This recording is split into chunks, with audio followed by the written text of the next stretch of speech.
ជំរាបសួរហ្វានជាទីស្រឡាញ់ទាំងអស់គ្នាថ្ងៃនេះមកជួបជាមួយនឹងខ្ញុំសាជាថ្មីជាមួយនឹងសម្រាប់រឿងភាគចិនដែលមានចំណងជើងថា CEO លងស្នេហ៍កញ្ញារោងចក្រដែលភាគទី1របស់យើងចេញមកគឺតួប្រុសរបស់តួស្រីរបស់យើងគាត់កំពុងតែ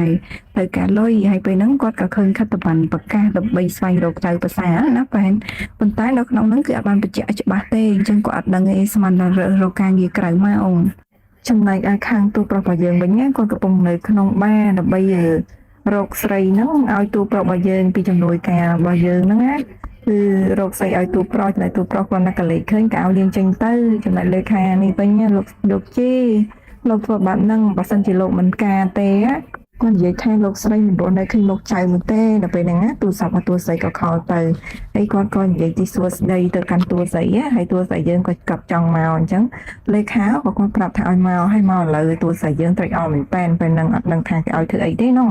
ហើយពេលដែលគាត់ដើរចូលមកដល់ខាងក្នុងហ្នឹងណាបាក់កំពុងតែលេខាគាត់និយាយថាលោកស្រីសូមឲ្យរកដៃគូឲ្យលោកហើយទៅរាយការណ៍ទៅគាត់ហើយគ្រាន់តែលើកចុងក្រោយប៉ុណ្ណោះព្រមទៅខ្ញុំសុំបងហើយពេលហ្នឹងស្រីពីរអ្នកដល់សែនស្រស់ស្អាតហ្នឹងបានចេញមកហើយតួស្រីហ្នឹងក៏គាត់ក្នុងចិត្តថាត្រូវការម្នាក់ហ្នឹងសាហាវណាតើខ្ញុំមិនត្រូវបានគាត់បដិញ្ញចេញដែរទេមែនអត់ពេលហ្នឹងលើនឹងនួយការថាលោកជីតើលោកចង់សម្រាប់ខ្ញុំមែនអត់គេចេញអស់ហើយលោកជីបើសិនជារកដៃគូមិនឃើញខ្ញុំសន្យាថារាងកាយហ្នឹងខ្ញុំនឹងឲ្យទៅលោកលេខាយើងទៅដាក់អាវទៅញៀកញក់ដាក់តួប្រុសយើងណាលោកជីតួប្រុសយើងថាចេញទៅហើយពេលហ្នឹងណាងើបទៅក៏ឃើញតួស្រីរបស់យើងឈរពីមុខបន្ទាប់មកតួប្រុសរបស់យើងក៏ស្រឡាំងកាំងហើយដល់ពេលអញ្ចឹងលេខាហ្នឹងឃើញលោកជីកំពុងឈរស្រឡាំងមុខរបស់តួស្រីក៏ថាខ្ញុំឈ្មោះតាំងយីមកដាក់ពាក្យសុំធ្វើការក្រៅមកអង្គទៅខលទៅមិញលេខាក៏ថៃពិតជាអស្ចារ្យណាស់ដែលលោកជីសម្លឹងមុខនាងលើសពី3វិនាទីណាហើយពេលហ្នឹងគាត់ក៏លួចដាក់ថ្នាំចូលទៅក្នុងកែវស្រារបស់តួប្រុសរបស់យើងហើយពេលហ្នឹងក៏ឲ្យតួប្រុសរបស់យើងផាំងនាងមិនទាន់គ្រប់អាយុទេតួស្រីថាអត់ទេខ្ញុំ19ឆ្នាំហើយខ្ញុំអាចធ្វើបានតួប្រុសយើងមិនចង់ឆ្លក់អដែងស្រែតែតួប្រុសយើងក៏សួរថាតើនាងដឹងទេថាមកទីនេះដើម្បីអ្វីហើយលេខារបស់យើងលួចចេញទៅហើយដាក់ថ្នាំគេហើយតួស្រីយើងថាលោកជីខ្ញុំអាចជួយលោករហូតដល់គោលដៅបានខ្ញុំនឹងធ្វើឲ្យបានល្អណាហើយខ្ញុំតួប្រុសក៏ថាគាត់មិនស្អប់ចរិតរបស់តួស្រីទេហើយនៅពេលហ្នឹងថ្នាំហ្នឹងក៏បានចាប់ផ្ដើមរើតិចនៅក្នុងខ្លួនតួប្រុសហើយតួប្រុសក៏សួរថាតើក្នុង1ម៉ោងប្រហែលតួស្រីយើងលើកដៃ20អញ្ចឹងណាតួប្រុសក្នុង1ម៉ោងតែវាអាចធ្វើបានដោយស្ថិរភាពឬអត់គាត់និយាយណារយៈពេលវែងខ្ញុំអាចធ្វើបានអត់បើខ្ញុំត្រូវការលុយគាត់ចង់និយាយពី20យន់ណាហ្វេនប៉ុន្តែតួប្រុសយើងគាត់ថា2លានអញ្ចឹងណាហើយគាត់ថាតួស្រីយើងហ្នឹងចង់បានថ្លៃប្រឡឹងហើយចង់រៀបការចូលទៅក្នុងគ្រួសារគាត់ទៀតហើយពេលហ្នឹងថ្នាំរបស់គាត់ទៅបានរើហើយគាត់និយាយថា200,000យន់ក្នុង1ម៉ោងខ្ញុំឲ្យតានាងវាមិនមែនជាបញ្ហាសម្រាប់ខ្ញុំនៅក្នុងការរកលុយរាប់លានក្នុងមួយយប់នោះទេដល់ពេលចឹងតួស្រីថាលោកធ្វើអីខ្ញុំចង់ធ្វើអីទេបានយើងមិនចង់ធ្វើអីទេមានន័យថាចេញទៅយើងចង់ឡើងថ្លៃមែនតួប្រុសយើងនិយាយណាតែលោកយកខុសហើយច្រានតួប្រុសចេញចឹងទៅខ្ញុំមិនចឹងទេខ្ញុំមិនដូចលោកគិតទេខ្ញុំពិតជាមិនមែនទេហើយតួស្រីយើងហ្នឹងណាក៏ចង់ចេញទៅតួប្រុសថាបើមិនចង់ទេចេញទៅទោះបីខ្ញុំស្លាប់ឬរស់ក៏មិនមែនជាការងារអីរបស់នាងដែរដល់ពេលអញ្ចឹងទៅតួប្រុសយើងណាក៏ទាញកៅស្រាមកផឹកទៀតក៏ប៉ុន្តែពេលហ្នឹងណាគឺធ្លាក់កៅបែកដល់ដីហើយតួស្រីយើងក៏សម័យថាប្អូនប្រុសរបស់គាត់និងឪពុករបស់គាត់ហ្នឹងនឹងយកគាត់ទៅរៀបការជាមួយអ្នកនៅក្បែរនោះដែលគេឲ្យលុយ20,000យន់ហ្នឹងសម្រាប់ពីធ្នូពីនៅពេលហ្នឹងតួស្រីយើងថាត្រូវហើយគាត់មិនចង់រៀបការជាមួយនឹងប្រុសចំណាស់នោះទេពេលហ្នឹងគាត់ក៏ត្រឡប់មកវិញហើយគាត់ក៏អោនចោះដើម្បីតែនេះហៅមួយតួប្រុសអញ្ចឹងណាពេលហ្នឹងតួប្រុសយើងគាត់តែឃើញអោនចោះភ្លឹបចាប់តួស្រីកាច់គ្រាផ្លាប់វ៉ែនដើម្បីបង្កាត់ភ្លើងដាំបាយអញ្ចឹងណាវ៉ែនហើយនៅពេលដែលគាត់ចាប់ផ្ដើមបង្កាត់ភ្លើងដាំបាយរួចរាល់ជាស្ថាពរហើយពេលវេលាក៏មិនបានទ្រង់ចាំអ្នកណាម្នាក់ដែរវ៉ែនគឺ1ខែកន្លងផុតទៅពេលដែល1ខែកន្លងផុតទៅហ្នឹងវ៉ែនដឹងមិនទេគឺតួស្រីយើងគឺរោងមកជួយវ៉ែនគាត់បានទៅជួបពេទ្យហើយពេលហ្នឹងលោកពេទ្យក៏បានប្រាប់ថានាងមានផ្ទៃពោះហើយតួស្រីយើងហ្នឹងក៏ភ្ញាក់ផ្អើលមែនទេស្អីគេលោកគ្រូពេទ្យប្រាប់ថាកូនណាភ្លោះដល់ទឹក3ឯណោះគាត់សួររកពុកក្មេងណាឲ្យគាត់មកទីនេះអត់ ដល់ពេលអញ្ចឹងទោះស្អីថាពុកក្មេងដល់ពេលហ្នឹងទៅគាត់សម័យឃើញអញ្ចឹងណាគាត់ថាទោះជាផ្លោះ3វាកម្រប៉ុន្តែនៅតែមានដដែលប៉ុន្តែបើសិនជាពិចារណាអមត់ចាត់ត្រូវយកទុកឬក៏នៅកំចាត់វាចោលត្រូវពិចារណាធ្វើឲ្យលឿនតាមអាចធ្វើបានណាទោះស្អីថាខ្ញុំដឹងហើយអរគុណគ្រូប៉ែនដល់ពេលអញ្ចឹងទោះស្អីយើងក៏ដើរឡើងអស់សង្ឃឹមមកកន្លែងការងារប៉ែនគឺជាកម្មការនីរោងចក្រអញ្ចឹងណាហើយនៅពេលដែលគាត់មកដល់គាត់ដើរអស់សង្ឃឹមយកអាกระดาษនឹងយកមកដាក់នៅលើតុចំណែកនាងមិត្តរួមការងារនេះគេឃើញថាហេនាងមានផ្ទៃពោះកូនប្រុសដល់ទៅ3តែនាងមានមិត្តប្រុសហើយសៀងមីលីឲ្យខ្ញុំមកវិញមកទៅដើមទៅសៀងមីលីណានេះជីវិតផ្ទាល់ខ្លួនរបស់អញញ៉ៃណាឯងជាមនុស្សមិនប្រុងប្រយ័ត្នតែអាចមានរោគីអីឆ្លងមកដល់ក្មេងហើយនឹងមកដល់មិត្តរួមការងារអត់តែពេលនេះគេចេញមកគេនិយាយថាពីមុនណាគាត់មកសុំតួស្រីយើងដើម្បីឲ្យតួស្រីយើងនៅជាមួយប៉ុន្តែតួស្រីយើងណាបដិសេធទៅមុខស្លូតត្រាំងអីចឹងណាហេតុអីក៏មិនទៅនៅមួយគាត់ហើយយ៉ាងណាពេលហ្នឹងនាងរលួយហើយទោះស្អីលេខខ្ញុំតែហេតុអីនេះជាស្ត្រីនៅក្នុងបន្ទប់លោកជីកាលពីមុនតែលេខារបស់គាត់ឃើញណាតែបែបនេះហើយចង់ធ្វើបាបតួស្រីយើងថាចង់ធ្វើបាបតួស្រីចឹងណាហើយលោកជីនឹងក៏មកគាត់ថាអីចំណែកនាងនឹងប្រាប់ថានាងនឹងគឺជាមនុស្សបោកបន់ណាឥឡូវនាងមានផ្ទៃពោះហើយហេតុអ្វីបានជឿថាគេបរិសុទ្ធហើយលោកជីថានាងមានផ្ទៃពោះហើយនាងមានផ្ទៃពោះត្រូវហើយលោកជីហេតុអីក៏នាងមិនឆ្លើយសំណួររបស់គេសួរលោកសិនកំពុងតែសួរឯងណាដល់ពេលហ្នឹងទៅនាងក៏និយាយជំនួសនាងមានផ្ទៃពោះកូនដល់ទៅ3វាពិតជាខូចឈ្មោះគេឈ្មោះរោងចក្រយើងខ្លាំងណាស់ហើយលោកសិនហ្នឹងក៏សួរកូនភ្លុក3ហើយតើកូនក្នុងពោះហ្នឹងពិតជាកូនមានកូនមែនអត់ហើយទោះស្អីយើងគាត់ថាពិតមែនហើយខ្ញុំក៏សូមផ្ញើលិខិតនេះព្រមទាំងរបស់នៅក្នុងនេះឲ្យទៅលោកជីផងដោយទោះស្អីយើងពេលហ្នឹងគាត់ថាយើងទាំងពីរនាក់ហ្នឹងវាត្រូវបានចាប់គ្នាហើយចំណែកឯលេខាសិនហ្នឹងគាត់ឃើញចឹងហើយគាត់ក៏និយាយថាគាត់នឹងយករឿងហ្នឹងទៅប្រាប់លោកជីសិនហើយពេលហ្នឹងលោកយាយជាមួយនឹងលោកយាយគ្នាគាត់3នាក់ហ្មងណាគឺគាត់អង្គុយមើលកាមេរ៉ាសុវត្ថិភាពដែលតួប្រុសយើងកំពុងតែនេះនោះមួយគ្រូស្រីយើងអញ្ចឹងលោកយាយព្រមទាំងម្ដាយហ្នឹងក៏គាត់និយាយថាគាត់ចូលចិត្តតួស្រីយើងហើយពេលហ្នឹងគាត់និយាយថាយើងបានមើលវីដេអូហ្នឹងអស់រយៈពេល5ម៉ោងហើយវិចិនមិនសប្បាយទេអីយើងសរសើរឯងគាត់នាំគ្នាសរសើរខំបង្អាប់ផងតែតួប្រុសយើងធ្វើអញ្ចឹងដាក់តួស្រីហើយតួប្រុសយើងគាត់អៀនគាត់នៅបានទេពេលលោកយាយគាត់ថាជីវិចិនមានបញ្ហាអីទេឯងត្រូវទៅយកអរិយតួស្រីយើងមករស់នៅជាមួយគ្នាអញ្ចឹងណាហើយដល់ពេលអញ្ចឹងទៅតួប្រុសយើងក៏នឹកឃើញថាហុចកាតឲ្យតួស្រីយើងដល់1លានហើយតួស្រីយើងថាយកទៅ4000អញ្ចឹងណាដល់ពេលអញ្ចឹងទៅតួប្រុសយើងពេលហ្នឹងក៏គិតច្រឡំតួស្រីយើងយក4000គាត់ថាយក4000លានតែតួប្រុសយើងថាឲ្យតាម1លានទេហើយឥឡូវគាត់ឲ្យកាត់ហ្នឹងអត់គ្រប់ទេចាំគាត់ឲ្យលេខាសិនហ្នឹងយកទៅថែមឲ្យគ្រប់1លានណាដល់ពេលអញ្ចឹងទៅគាត់និយាយថាបុគ្គលហ្នឹងវាមិនស័ក្តិសមនឹងទទួលយកនោះទេជាស្ត្រីអត់ប្រយោជន៍ខ្ញុំនឹងមិនអនុញ្ញាតឲ្យស្ត្រីបែបនេះចូលនៅក្នុងគ្រួសារយើងនោះទេលោកនិយាយថាអីយ៉យទាំងអស់ដោយសារតរពុករបស់ឌីចិនឆាប់ស្លាប់ពេកមិនមានវិធីឲ្យបន្ថែមកូនឲ្យគ្រួសារលីបានណាលោកយាយក៏ធ្វើជាយំទៀតអញ្ចឹងមិនបខំកូនទេបែបនេះវាមិនមែនជាកំហុសរបស់ឯងទេលោកយាយក៏លួងកូនគាត់ណាបើចង់បន្ទោសគួរតែបន្ទោសលោកតាចាស់ទៅតែធ្វើបែបនេះអាចផ្ដល់កំណត់ដល់ឌីចិនបានខ្ញុំអាចធ្វើ gift កាលនោះគាត់ធ្វើ IBA ឲ្យទូប្រុសយើងឲ្យមានកូនប្រុសក៏រងទុកច្រើនពេកហើយលោកយាយម្នាក់ទៀតហ្នឹងគាត់និយាយតាមបាច់បន្ទោសអីច្រើនទេទីមួយមកពីសែនផងដែរគាត់មានជំងឺ Acinosema បានន័យថាជំងឺវាពិបាកមានកូនណាហ្វែនប៉ុណ្ណឹងជំនួយការសង្កត់ចូលមកថាក្មេងស្រីថ្ងៃនោះមានពោះមានផ្ទៃពោះហើយថាម៉េចមានផ្ទៃពោះតែពេលគាត់ចូលមកអញ្ចឹងណាបងគ្នាភ្ញាក់ផ្អើលទាំងយាយទាំងជីដូនទាំងពីររបស់តួប្រុសយើងថាគាត់ជាមានផ្ទៃពោះមែនអត់មិនអនុញ្ញាតឲ្យឯកុហកទេជំនួយការយើងក៏និយាយថាអ្វីដែលខ្ញុំនិយាយទាំងអស់ជាការប៉ាន់គឺនាងពិតជាមានផ្ទៃពោះពិតមែនហើយជំនួយការយើងហ្នឹងក៏ហុចរបាយការណ៍នាងផ្ទៃពោះស្អាតតួប្រុសទៅហើយគាត់ក៏និយាយថាក្នុងពេលតែមួយហ្នឹងមានដល់ទៅ3ឯណោះលោកជីទៅពេលហ្នឹងទៅលោកនិយាយថាលោកឯងពិតជានាំកិត្តិយសមកកាន់គ្រួសាររបស់យើងហើយទៅមើលទៅដល់ទៅ3លោកនិយាយទាំង3ហ្នឹងអូយដល់បែកផ្សាយគាត់ចង់បានចៅដល់ពេលឃើញតួស្រីយើងទៅមុនពោះដល់ទៅកូនដល់ទៅ3អញ្ចឹងគាត់រំភើបញាប់ញ័រមែនទែនគាត់អរគុណព្រះដែលបានប្រទានពរដល់គាត់ឲ្យគ្រួសារគាត់មានកូនដល់ទៅ3ចំណែកលោកយាយទួតហ្នឹងក៏គាត់និយាយថាប្រហែលជាមកពីបុព្វបុរសគាត់នៅក្រោមដីហើយគាត់អរគុណខ្លាំងមែនទែនដោយសារបុព្វបុរសគាត់ជួយឲ្យ ចៅប្រុសមានកូនតពូជអីចឹងណាបានច្រើនគាត់ក៏អរគុណព្រះអរគុណអីអរគុណហើយអរគុណទៀតចឹងណាបែរហើយគាត់សប្បាយចិត្តត្រេកអរមែនតើពេលហ្នឹងហើយទូប្រុសយើងនៅតែសម័យឃើញទូស្រីយើងសុំលុយគាត់នឹងឯងថាទូស្រីយើងយក4លានគាត់ឲ្យ1លានហើយមិនគ្រប់គ្រាន់តែគាត់និយាយថាប៉ុន្តែគាត់អាចចិញ្ចឹមកូនបានប៉ុន្តែមិនចិញ្ចឹមនៅផ្ទាល់ដៃទេហើយពេលហ្នឹងគាត់ទៅចេញទៅជាមួយកាយយើងក៏រត់តាមអញ្ចឹងណាប៉ែនហើយស្កាត់មកដល់ទួស្រីរបស់យើងវិញកំពុងតែគិតថាតើខ្ញុំទៅធ្វើអីឥឡូវហ្នឹងតើខ្ញុំគួរតែបង្កើតកូននេះឬក៏អត់តែខ្ញុំទៅសាលារៀនគាត់កំពុងតែគិតអញ្ចឹងណា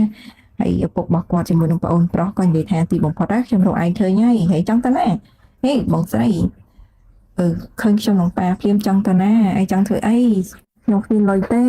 ប៉ាហ្នឹងមិនមករកឯងមិនមកសារលុយទេតែឯងទៅជាមួយខ្ញុំដោយសារខ្ញុំយកឯងទៅរៀបការជាមួយនឹងអ្នកចិត្តខាងគេឲ្យឯងដល់ទៅ20000យួននៅក្នុងការកដោរៀបពីពីទោះស្អីថាអត់ទេខ្ញុំអត់ទៅទេគាត់ចេះហើយបើសិនជាខ្ញុំនៅជាមួយគាត់ដែរជីវិតខ្ញុំនឹងវិញ្ញាហើយលោកប៉ាថាទោះជាយ៉ាងណាក៏ឯងទៅជាមួយយើងដែរទោះស្អីថាអត់ទៅទេទៅឲ្យបងប្រុសរបស់នឹងគាត់ណាចាំទោះស្អីយើងខំស្រែកលេខខ្ញុំទៅក៏ជួកระดาษនៅដៃណាហើយពេលហ្នឹងបងប្រុសរបស់គាត់ក៏មើលកระดาษថាទោះស្អីបើយើងមានផ្ទៃពោះហើយប្រាប់ទៅប៉ាគេចឹងប៉ាគេក៏ផ្ទះម្ដាយថាច់ហើយក៏និយាយថាបរោះហ្នឹងជានរណានៅណាធ្វើការអីប្រាប់ខ្ញុំអ្នកណាប្រាប់ខ្ញុំមកក៏សម្លឹកទួស្អីយើងណាហើយទៅផ្ទះទួស្អីយើងផាច់ម្ដាយទៀតហើយគាត់ក៏សួរបន្តទៀតថាបរោះហ្នឹងគឺជានរណាគេទៅហើយពេលគាត់ក៏សួរថាតើគេរស់នៅណាហើយដល់ពេលចឹងទៅគាត់ក៏និយាយថាគាត់ត្រូវការលុយ20000យួនជាកាដូក្នុងការភ្ជាប់ពាក្យតែ20000យួនគ្រប់គ្រាន់តែមិនទៅប៉ាយក50000យួនវិញទៅបងស្រីគាត់ទៀតការចរិតដំបងយ៉ាងទៀតគាត់មានកូនឲ្យគេដល់ទៅ3ឯណោះប្អូនគាត់និយាយណាហើយចំណែកឯទូស្រីវិញក៏និយាយថាតើអ្នកទាំងពីរហ្នឹងខ្វល់ទៅរឿងលុយមែនហើយពេលហ្នឹងគាត់ក៏ប្រកាសនៅតាមក្នុងរោងចក្រហ្នឹងថាណាគេដែលធ្វើឲ្យកូនគាត់មានផ្ទៃពោះហើយពេលហ្នឹងទូស្រីយើងបបគាត់មែនតែនសុំបបប៉ាកុំនិយាយប៉ាគេឈប់និយាយប្អូននិយាយម្ដងនិយាយគេស្រែកខ្លាំងណាថាឆ្កែមានសិលធម៌ណាធ្វើឲ្យបងស្រីគេមានផ្ទៃពោះអញ្ចឹងណាហើយស្រាប់តែពីរនាក់គេចេញមកអីយយតានេះមិនមែនជាការរបស់រោងចក្រយើងទេអីហើយដើម្បីក៏មកលាក់ខ្លួននៅទីនេះដល់ពេលមានផ្ទៃពោះហើយព្យាយាមចាប់ខ្ញុំហើយប៉ែរបស់គេលឺទៅនិយាយបែបហ្នឹងឯងគឺជាឆ្កែដែលធ្វើឲ្យកូនខ្ញុំមានផ្ទៃពោះមែនអត់ហើយក៏ត្រូវបានទាលុយ20000យួនជាកាដូក្នុងការរៀបការណាចាប៉ែនេះគេថាស្អីគេមានផ្ទៃពោះមិនតាន់រៀបការឲ្យមកទាលុយពីខ្ញុំមិនមែនជាឪអីចឹងណាទោះស្អីថាគាត់មិនមែនជាប៉ាទេខ្ញុំសុំបបប៉ាហើយទោះស្អីយើងក៏បបគាត់ទៀតឲ្យគាត់ចេញទៅអីចឹងទៅកុំឲ្យគាត់នៅហ្នឹងហើយប៉ានឹងគាត់និយាយថាខ្ញុំប្រាប់ឯងបើសិនជាខ្ញុំបាន20000យួនថ្ងៃនេះទេខ្ញុំមិនទៅណាទេហើយពេលហ្នឹងទោះស្អីយើងក៏សម្រាប់ចិត្តប្រាប់ឪពុកថាកូនគាត់ហ្នឹងគឺឈ្មោះប៊ីចិនពេលហ្នឹងមករួមការងារទូស្រីក៏និយាយថាតែនិយាយតែឯងគ្មានភាពខ្មាស់អៀនទេអីសូម្បីតែបរោះនិយាយបំផុតក្នុងរាជធានីលើកជីប៊ីចិនហ្នឹងក៏ឯងហ៊ាននិយាយដែរដល់ពេលអញ្ចឹងប៉ែគេក៏បៃទៀតដែរបានធ្វើបាបទូស្រីយើងមែនតើហើយមើលមុខក៏ឡើងអាក្រក់ហ្មងកំណត់អាក្រក់ហើយមុខអាក្រក់ទៀតចំណែកប៉ាទូស្រីហ្នឹងក៏និយាយថាឯងមិនមើលពីភាពខុសគ្នារវាងឯងហើយនឹងគាត់ទេអីអញ្ចឹងពេលទូស្រីហ្នឹងក៏នឹកឃើញថាអញ្ចឹងចាំខ្ញុំខលទៅគាត់ដើម្បីឲ្យរឿងរ៉ាវទាំងអស់ត្រូវបានបញ្ចប់អញ្ចឹងហើយពេលហ្នឹងទូស្រីយើងក៏ងើបទាំងយ៉ាងកំសត់ហើយនាងក៏សាច់មកឲ្យទូស្រីយើងណាថាខលទៅលោកជីពួកអសំណាចមែនតែនហើយពេលហ្នឹងទូស្រីយើងក៏ចាប់ផ្ដើមចុចទូរស័ព្ទទៅស្របពេលដែលលោកសិននេះជំនួយការយើងនេះគេបានទៅប្រាប់ទូប្រុសហើយទូប្រុសយើងប្រាប់ថាឲ្យលើកឲ្យបាត់ speaker ទៅពេលហ្នឹងក៏ឮសំឡេងលោកប៉ែរបស់ទូស្រីយើងកំពុងតែសម្រាប់ទូស្រីសំលុយអញ្ចឹងហើយថាបើសិនជាគេមិនមកទេហ្នឹងគាត់នឹងសម្រាប់ទូស្រីយើងហើយទូស្រីយើងហ្នឹងក៏ហៅថាជួយផងគេធ្វើបាបខ្ញុំឲ្យជួយផងពេលហ្នឹងក៏ទូរស័ព្ទក៏លេងមានថ្មនិយាយហើយលោកយាយក៏និយាយថាមិញហាចៅប្រស្នារបស់ខ្ញុំស្រែកឲ្យជួយវាមិនជារឿងខ្លាំងទេដល់ពេលអញ្ចឹងទៅអ្នកនាងតាំងសូមឲ្យខ្ញុំឲ្យរបស់នេះទៅលោកនៅថ្ងៃនេះហើយពេលហ្នឹងតួប្រុសក៏បើកមើលទៅហើយក៏ពេលហ្នឹងឃើញសបុតដែលតួស្រីយើងសរសេរលោកយាយក៏ឆក់ទៅមើលគាត់ថាគាត់ខ្លាំងខ្ចីតួប្រុសយើង4000ហើយគាត់សញ្ញេចងការលុយអីចឹងណារបៀបអញ្ចឹងហើយក៏លោកយាយជាមួយនឹងម្ដាយហ្នឹងក៏ខឹងតួប្រុសមែនតើហើយចំណែកតួប្រុសហ្នឹងឃើញថាលុយដែល1លានដែលតួស្រីឲ្យតួស្រីយើងបានខ្ចីតែ4000អញ្ចឹងគាត់ក៏លក្ខណៈថាដឹងថាតួស្រីយើងមិនមែនជាមនុស្សមុខលុយហើយចំណែកលោកយាយក៏ឲ្យកក់ពេទ្យទិញមន្ទីរពេទ្យទិញពេទ្យសម្ភពទិញអីដើម្បីបង្កើតឲ្យចៅគាត់មានផាសុខភាពហើយចំណែកតួប្រុសរបស់យើងពេលហ្នឹងក៏ប្រាប់ឲ្យជំនួយការបិទចរាចរណ៍នៅក្នុងទីក្រុងជីនឆឹងទាំងអស់ហើយធម្មភិកចាស់ហោះបំបាយតាមដានអាកាសហើយមានរថយន្តការពារគ្រាប់ចំនួន2គ្រឿងការពារតួស្រីយើងដើម្បីធានាសុវត្ថិភាពហើយពេលហ្នឹងពួកគាត់កំពុងជិះឡានគឺថា លោកយាយជាមួយនឹងម្ដាយរបស់តួស្រីតួប្រុសយើងហ្នឹងកំពុងតែឆ្លេឆ្លាតខ្លាំងមែនតើហើយចំណែកខាងនេះអត់រួចទេហ្វេនគឺថាគាត់និយាយថាឯងក៏ហ៊ានក៏ហក់យើងណាដើម្បីតែផលប្រយោជន៍ខ្លួនឯងហើយយើងសម្រាប់ឯងចឹងហើយចំណែកកូនថាគាត់ថាបើស្រាប់ទេហ្នឹងវាមិនបានប្រយោជន៍ស្អីទេដោយសារវាមិនបានអីមកវិញចឹងណាthìលោកប៉ាយ៉ាងណាយកនេះពេលមានផ្ទៃពោះកូននេះថាចេះបើមានផ្ទៃពោះធ្វើឲ្យវាអត់មានផ្ទៃពោះទៅហើយចាំយកវាទៅឲ្យគេហើយក៏សួរថាឯងត្រូវការអត់ខ្ញុំយកឯងតែ10000យួនទេឲ្យនាងទៅហើយប៉ែនឹងថាំង10000យួនស្អីខ្ញុំឲ្យទេឲ្យតែ3000ហ្នឹងវាច្រើនពេកផងតែប៉ែនឹងកូនប្អូនហ្នឹងថា3000យួនវាតិចពេកហើយដោយសារអីនាងជាស្រីស្អាតហើយក៏យ៉ាងណានៅក្មេងដែរក៏សុំ10000យួនអីចឹងណាហើយនាងនេះក៏និយាយថាគាត់មានកម្មកររោងចក្រអាយុ40ឆ្នាំម្នាក់បើមិនជាចង់បានចាំគាត់ខលទៅឲ្យហើយពេលហ្នឹងលោកប៉ានេះក៏ឲ្យខលទៅមែនហើយគាត់ក៏ខលឲ្យកម្មកររោងចក្រអាយុ40ឆ្នាំសតៈមិនគ្រប់ហ្នឹងមកយកប្រពន្ធហើយយើងក៏សាច់ជាមួយតួប្រុសយើងមែនតើហើយពីរនាក់នេះហាក់ក៏អត់មែនតើបានលុយតែមិនតាន់បានលុយហ្នឹងតួប្រុសរបស់យើងហ្នឹងក៏មកដល់ហ្វេនពេលហ្នឹងកូនចៅក៏បាត់ទ្វាឲ្យចេញតួប្រុសយើងចេញពីឡានយកសង្ហាអញ្ចឹងណាហ្វេនហើយលោកយាយអីក៏មកអូយញ័រមែនតើពួកគាត់ទាំង3ហើយក៏ដើរចូលក្នុងរោងចក្រអញ្ចឹងណាហ្វេនហើយពេលហ្នឹងកាត់មកខាងឪពុករបស់តួស្រីយើងវិញកំពុងមកវាតួស្រីហើយថាបើឯងមិនស្ដាប់បង្គាប់យើងនឹងបីឯងឲ្យស្ដាប់បង្គាប់ហើយប្អូនហ្នឹងក៏និយាយថាអ្វីដែលបំផុតក្នុងពេលហ្នឹងគឺការរំលោភកូននៅក្នុងផ្ទៃរបស់គាត់ដល់ពេលអញ្ចឹងទៅតួស្រីយើងហ្នឹងក៏គិតក្នុងចិត្តជីវិចិនហេតុអីមិនជួយខ្ញុំនឹងកូនផងហើយពេលហ្នឹងឪពុករបស់គាត់លើកដៃតួប្រុសរបស់យើងនិងលោកយាយក៏បានមកដល់ជួយតួស្រីឲ្យហ្វេនហើយពេលហ្នឹងគេឃើញតួប្រុសយើងមកដល់គេក៏ស្វាគមន៍តួប្រុសយើងលោកជីមកទីនេះផ្ទាល់ឱកាសល្អបែបនេះមិនមែនជាឱកាសវាអាចទៅរួចនោះទេនេះជារឿងមិនគួរឲ្យទៅរួចទេដែលប្រធានក្រុមហ៊ុនមកលេងផ្ទាល់អញ្ចឹងណាហើយគេក៏ត្រេកអរហើយក៏និយាយថាតួស្រីហ្នឹងយកឈ្មោះរបស់គាត់ហ្នឹងយកមកបោកប្រាស់ថាគាត់មានកូនជាមួយតួប្រុសក៏កាច់ដៃហើយក៏គាត់ទៅបាត់រួចហើយធាក់ប្អូនរបស់ស្រីរបស់យើងមកជើងណាហើយពេលហ្នឹងនាងស្មានតែនិយាយរកគាត់តែពិតអត់ទេគាត់ដើរសម្ដៅទៅរកតួស្រីយើងហើយតួស្រីយើងហ្នឹងក៏និយាយថាលោកមកហើយដល់ពេលអញ្ចឹងទៅតួប្រុសយើងហ្នឹងក៏លើកគាត់ឡើងលើហើយតួស្រីពេលហ្នឹងគាត់សន្លប់នៅលើដើមទ្រូងរបស់តួប្រុសយើងទៅពេលដែលឃើញថាតួប្រុសមកជួយណាចំណែកគាត់ក៏និយាយថាកូនស្រីខ្ញុំគិតថាលោកមើលទៅដូចជាអ្នកជួញដូរមនុស្សជាងតួប្រុសយើងនិយាយណាមិនមែនជាកូនស្រីរបស់គាត់ចឹងតាពួកឯងមើលទៅរូបរាងប្រមាក់អីរបស់តួប្រុសយើងនិងតួស្រីយើងចឹងហើយតួប្រុសគាត់ក៏ថាឲ្យលេខាហ្នឹងបិទកាមេរ៉ាក្នុងរោងចក្រទាំងអស់ឲ្យចាត់ការទៅដល់ពេលចឹងទៅលេខាហ្នឹងក៏ទទួលបានអញ្ចឹងណាហើយគាត់ហ្នឹងក៏នាំតួស្រីយើងហ្នឹងចេញទៅទី8ហ្វេនហើយក្នុងពេលហ្នឹងដែរពេលដែលតួប្រុសយើងបាន3តួស្រីយើងទៅឡើងឡានណាគឺថាលោកយាយក៏បានប្រាប់ជំនួយការសិនរោងចក្រហ្នឹងគាត់ទៅគ្រប់គ្រងឲ្យបានល្អដល់ពេលអ្នកចាត់ការគាត់និយាយថាកុំបារម្ភខ្ញុំនឹងចាត់ការហើយក៏បដៅពួកហ្នឹងឲ្យបានល្អអញ្ចឹងណាហើយពេលហ្នឹងពុករបស់តួប្រុសតួស្រីយើងហើយនៅតែងើចង់បានលុយទៀតណាហើយចំណែកលេខាយើងទទួលបានបញ្ជាដាច់ខាតពីតួប្រុសយើងមកទៅហើយក៏ប្រាប់ឲ្យពួកគាត់ហ្នឹងណាចាប់ពុកហើយនឹងបងប្រុសរួមទាំង2គ្រឿងនេះចង់រត់កិច្ចឲ្យហ្វេនទៅណាបនជើឈប់ហើយក៏មិនរួចខ្លួនទេហ្វេនហើយក៏ដាក់2នាក់នេះឡើងត្រោមដែរពេលហ្នឹងហើយពេលហ្នឹងក៏នាំគ្នារត់3តួស្រីយើងឡើងឡានដើម្បីទៅមន្ទីរពេទ្យហើយហ្វេនចំណែកលោកយាយទាំង3គឺថាអូយឡើងលក្ខណៈថាចំណាយតួស្រីដោយសារអីគឺពួកគាត់ទាំង3យកចិត្តទុកដាក់មែនតើចំណែកលោកគ្រូពេទ្យហ្នឹងថាគាត់អត់អីទេគាត់គ្រាន់តែភ័យហើយសន្លប់ចឹងណាហើយម្យ៉ាងទៀតកូននៅក្នុងផ្ទៃលោកដោះបានយ៉ាងល្អប៉ុន្តែនាងស្គមគ្រាន់តែនាងកង្វះអាហារូបត្ថម្ភចឹងណាហើយលោកយាយក៏គាត់និយាយថាកូនដល់ទៅ3មានអត់ប៉ុន្តែកូនដល់ទៅ3អញ្ចឹងត្រូវតែបំពន់អាហារូបត្ថម្ភដល់គាត់អញ្ចឹងណាទោះតែយើងក៏រកដឹងខ្លួនតែតួប្រុសគាត់និយាយថាវាមិនផ្លាយទេពួកគាត់3នាងមិនគឺស្គមតែស្រាលណាទោះតែយើងភ្ញាក់ដឹងខ្លួនលោកយាយថាឯងកុំខ្លាចពួកយើងទាំង3ហ្នឹងណាគាត់ជាគ្រួសាររបស់ប៊ីចិនតែប៉ុណ្ណោះហើយលោកយាយហ្នឹងក៏សួរថាឯងអាយុប្រហែលហើយទោះស្រីថា19អូយទាំង3នាក់ហ្នឹងគាត់ថាពិតជាល្អមែនតើពេលហ្នឹងទោះស្រីយើងក៏និយាយថាអរគុណលោកជីដែលបានជួយខ្ញុំលោកយាយថាអរគុណធ្វើអីឲ្យមានផ្ទៃពោះកូនរបស់ប៊ីចិនហើយទុកឲ្យឯងនៅខាងក្រៅទៅគេធ្វើបាបគាត់នឹងខុសខ្លាំងមែនតើទោះស្រីថាតែចង់ឲ្យខ្ញុំបង្កើតកូននេះទេដល់ពេលអញ្ចឹងគាត់ក៏គិតក្នុងចិត្តណាគ្រួសារនេះមានទ្រព្យសម្បត្តិប្រហែលជាជ្រៅរកទុកទាំងម្ដាយទាំងកូនបើសិនបើមិនអាចនៅជាមួយកូននេះទេគាត់ក៏អរិញ លក្ខណៈថាគិតច្រើនណាពេលហ្នឹងពួកគាត់ខ្លាចថាទូប្រុសរបស់យើងយកតែកូនអញ្ចឹងណាហើយពេលហ្នឹងលោកយាយក៏ថាចេញទៅខាងក្រៅសិនទៅទុកឲ្យពួកគេនៅនិយាយគ្នាអញ្ចឹងណាហើយក៏នាំលោកយាយទាំងពីរអ្នកហ្នឹងព្រមទាំងម្ដាយតួស្រីយើងចេញទៅក្រៅបាត់ទៅពេលហ្នឹងពួកគាត់ទាំង3ណា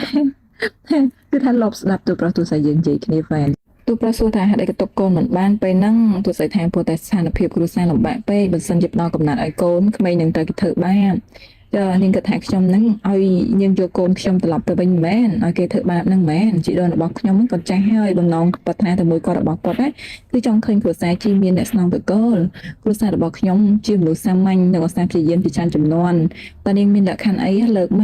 កទោះស្រីយើងថាមានលក្ខខណ្ឌ2តួប្រុសយើងក៏គិតថាប្រហែលជាដូចជាស្រីផ្សេងទៀតប៉ុន្តែតួស្រីយើងបានជានិយាយថាលក្ខខណ្ឌទី1គាត់ចង់ទៅសាលារៀនហើយលក្ខខណ្ឌទី2គាត់និយាយថានៅពេលដែលគាត់ចាប់ផ្ដើមបង្កើតកូនហើយក្នុងមួយខែគាត់សុំជួបកូនម្ដងមួយសប្តាហ៍ម្ដងក្រោយមកគាត់ថាអត់ទេមួយខែម្ដងទៅកុំឲ្យរំខានដល់លោកច្រើន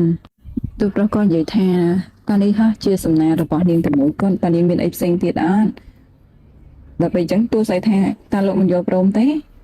ដល់ពេលអញ្ចឹងលោកយាយជាមួយនឹងម្ដាយក៏បានរត់ចូលហើយគាត់ថាប៉ុន្តែក្មេងស្រីចង់ទៅសាលាសោះដឹងឲ្យតួប្រុសងើបហើយគាត់ហ្នឹងណាគាត់និយាយជាមួយតួស្រីថាបើសិនជាឯងចង់ទៅសាលាក៏ទៅហើយចាំខ្ញុំចាត់ចែងឲ្យឯងអញ្ចឹងណាហើយគាត់និយាយថាចៅប្រុសរបស់គាត់ហ្នឹងណាមានវ័យចំណាស់បន្តិចចិត្តអាក្រក់បន្តិចតែមិនអាក្រក់ទេនាងអាចនៅទីនេះបានប្រកបដោយសុវត្ថិភាពណាចាត់ទុកថាទីនេះជាផ្ទះរបស់នាងចាប់ពីថ្ងៃហ្នឹងតទៅហើយតួស្រីហ្នឹងក៏នឹកឃើញផ្ទះខ្ញុំពិតទេអាយពេលហ្នឹងណាក៏កាន់មកដល់តួប្រុសតួស្រីលោកយាយរបស់តួប្រុសយើងទាំង3ហ្នឹងណាសុំទោសផងនៅក្នុងហ្នឹងមានលោកយាយ2ម្ដាយម្នាក់ប៉ុន្តែដល់ពេលយើងសម្រាយទៅតែលោកយាយទាំង3សុំទោសផងទាំងអស់គ្នាក្នុងត្រង់ហ្នឹងគឺគាត់កំពុងតែនិយាយអំពីការដែលតួស្រីយើងចង់ទៅរៀនអញ្ចឹងណាហ្វែននឹងផលវិបាករបស់តួស្រីដែលតួស្រីមានឪពុកជាអ្នកញៀនស្រាហើយប្អូនប្រុសពៅរបស់គាត់មានការអប់រំណាតែគាត់រស់នៅក្នុងគ្រួសារបែបហ្នឹងធ្វើម៉េចគាត់ត្រូវរៀបចំឲ្យតួស្រីមានភាពងាយស្រួលគាត់ទិញខោអាវមកអញ្ចឹងណាហ្វែនហើយខោអាវហ្នឹងក៏ទិញមកដល់ផ្ទះតែម្ដងគាត់និយាយថានេះជាកាដូសម្រាប់គាត់ណា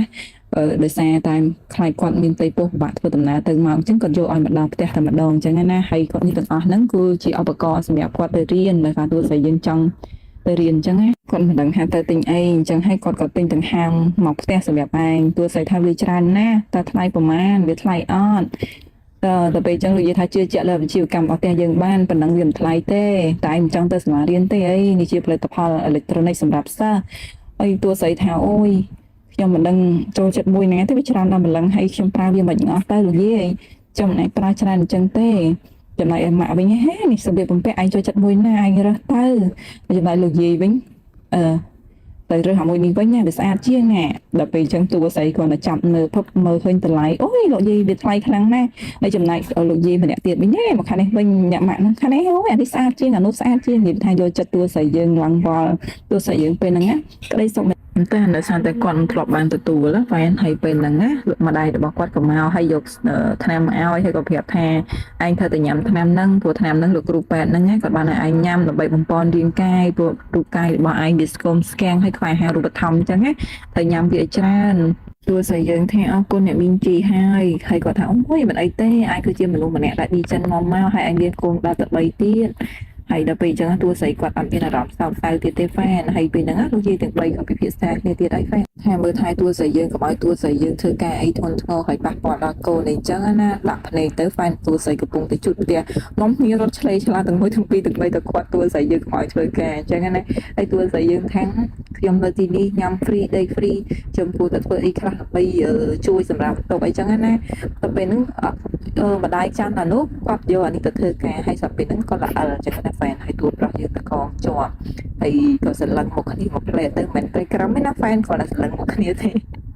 ពេលហ្នឹងណាតួប្រុសរបស់យើងឃើញអញ្ចឹងហើយ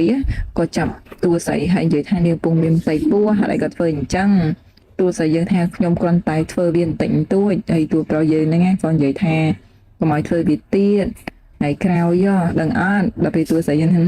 បានអត់អីទេគេដឹងហើយពេលហ្នឹងតួស្រីថាខ្ញុំបានដាក់អំបោះចោលតួប្រុសហ្នឹងអត់ឲ្យទៅទេទាញតួស្រី3ហើយក៏ដើរនាំចូលក្នុងបន្ទប់ណាហ្វែនដើម្បីកុំឲ្យតួស្រីយើងធ្វើការទៀតតួស្រីថាចង់ធ្វើអីដាក់គាត់ចោះទៅតួប្រុសយើងអត់មាត់ម៉ាត់ទេហ្វែនតួស្រីរបៀបថា tụi gì từng bấy á còn vậy thôi bật giờ rồi mình tịch khăn mình tên mà cô kê á lại tôiใส่ vớiกับปงแต่งเกิดน้องจัดทานึงเจียรำดำยิ้มครัวแซมแม่นให้สบายจัดบ้านตำเพลทได้แฟนตูสาวกอดกระโรให้ก็มีเนี่ยนะครับปีแปดบอกกอดได้ไปเด็กกอดเลยก็แปดบอกกอดบ้านเดี๋ยวทาอีย่าไอ้รอดไงที่5วันเลยก็มีจะกระไดสอกห้าวได้เห็นเอาเกมมาไว้ขย่มชมปรับไอ้กุนใส่บอกครัวแซตังนะมันเตยบอกกอดไอ้เกดเอาไปยาวเต้สมครัวแซจีรีบจำกระโดดชอบปีดับเลียนให้เอาแต่วิลาปกไม่พองให้จำได้กูนะไอ้ซ่อมรถยนต์สปอร์มวยพองไตรไอ้ตัวใส่แทะดับเลียนวิลาลันสปอร์แต่ป้าชดแม่นอัสแฟนเก๋ก็ยืดให้นั่นมันได้มาครัวแซจีกับครัวแซเนี่ยเมียนมันแอกเอาอย่างสบายแต่ดับเลียนนั้นเป็นนั้นตัวประกอบเอาการไปตัวใส่แทะชมจังแบนเต้ตัวประแทยกเต้ลงจำเราเรียงปัสสาวะชมเรียบจำจอชโมเอลเป็นนั้นตัวใส่ยืนคนนักเคยปลายขวดกำดีมตี50,000สำหรับไทยท่านมันจังกว่านังเข้าเตอร์บริรีแกมปีการบีบอกกวาดปีครัวแซจีนะไอ้กวาดก่อนนักเคยกวาดเธอแกเตอร์เดแซตัวประยุนเฟอร์ลอจมูกกวาดนะกวาดเตอร์สมประเทียนโรงจักรเตอร์แกดับใบเบิกประคายเบียจงกล้าวกดชอบเฟอร์ไอประเทียนโรงจักรนั่นก็เอากวาดเตอร์จังนะให้ประต่อปีเอากวาดเตอร์ให้กวาดก่อเข้าเตอร์จมูกแกเส้นปามแทนตัวใส่บ่อยืนนะมาสมធ្វើការពី3ថ្ងៃដើម្បីយកប្រាក់ខែចុងក្រោយគាត់ខលទៅប្រាប់នឹងឲ្យដឹងអញ្ចឹងហើយគាត់មានបញ្ហាគាត់រួចខ្លួនណាហើយពេលគាត់ទទួលស្រីយើងចូលទៅដល់ពីអ្នកនេះកំពុងតែនិយាយគ្នាអំពីការកាត់ប្រាក់ខែរបស់គាត់ឡើងកន្លះឆ្នាំដោយសារធ្វើបាបទួលស្រីវគ្គមុនអញ្ចឹងណាប៉ះទួលស្រីយើងមកដល់កំពុងតែក្តៅហ្វេនពួកគេក៏បានមកប៊ូលីទួលស្រីថាអីទំនាក់ទំនងរបស់ឯងជាមួយលោកជីត្រូវបានបែកបាក់គ្នាហើយមែនអត់នៅផ្ទះបានតែប្រហែលថ្ងៃអញ្ចឹងណាដោយសារតែស្មានថាตัวเราយើងបបងតួស្រីយើងចោលដោយសារតែរស់នៅមួយគ្នាបានប៉ុន្មានថ្ងៃហើយគាត់មិនចោះសំរងគ្នាហើយត្រូវបានតួស្រីយើងហ្នឹងណាដេញឲ្យតួស្រីយើងមកធ្វើការវិញគាត់នឹកស្មានថាតួស្រីយើងហ្នឹងមកដោយខ្លួនឯងដោយសារចង់បានប្រាក់ខែចុងក្រោយទេហ្វេនហើយពេលហ្នឹងតួស្រីយើងខំកាច់បេះពីការរកូនរបស់ពួកគេហើយក៏ប៉ុន្តែពួកគេនៅតែព្រមឈប់ធ្វើបែបទេហើយពេលហ្នឹងគាត់ក៏នឹកឃើញពេលហ្នឹងតួស្រីយើងយកឈ្មោះលោកតួប្រុសរបស់យើងមកគម្រាមដែរតែគេនឹងតែនិយាយថាលោកជីជួយនាងខ្លាចជាលោកស្រីរបស់លោកជីមិនក៏ខ្ញុំមិនដឹងហើយមិនក៏ត្រឡប់មកធ្វើការវិញហើយពេលហ្នឹងក៏រុញតួស្រីយើងឲ្យទៅធ្វើការចំណែកតួប្រុសរបស់យើងពេលហ្នឹងកំពុងតែនិយាយទូរស័ព្ទហើយខលទៅតួស្រីប៉ុន្តែវាអត់ចូលហើយជាមួយការគាត់ក៏ប្រាប់ថាតួស្រីយើងហ្នឹងណាត្រឡប់ទៅធ្វើការនៅរោងចក្រវិញហើយជួបថាស្អីគេទៅត្រៀមឡានទៅហើយពេលហ្នឹងលេខាក៏ត្រៀមឡានហើយនៅខាងតួស្រីនេះវិញកំពុងរៀបចំ